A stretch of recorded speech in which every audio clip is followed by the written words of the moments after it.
Spear-Mace PvP is simple, so I'm not going to waste any time here and explain everything you need to know about Spear-Mace PvP in 3 minutes. Who is he looking for?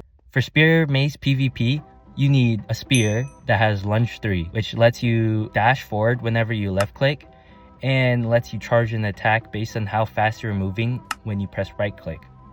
Then, of course, you have your mace, which has density and wind burst. Density for more damage when you're falling from the air, and wind burst to keep you in the air to move after you hit them. Also, usually you get an elytra and wind charges in the rest of a mace kit. However, make sure you have food because lunge uses a lot of your hunger bars. Now, the most important part about Spear-Mace PvP is spear dashing. To perform this, you need to have a spear in your inventory and you need to have an item that has no cooldown. To spear dash, you first hold an item that has no cooldown.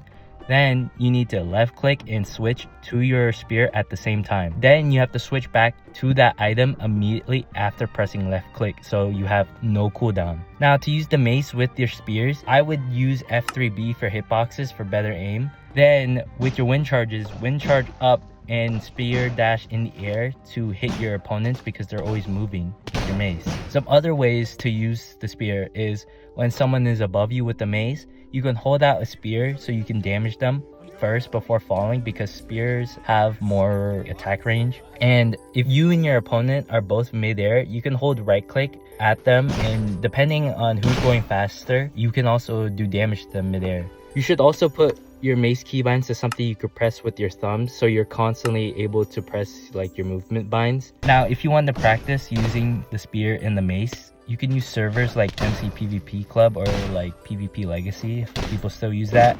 The way I was able to learn in 4 days how to Spear-Mace PvP is using like your own private world to practice the timing and switching using the mace and the spear.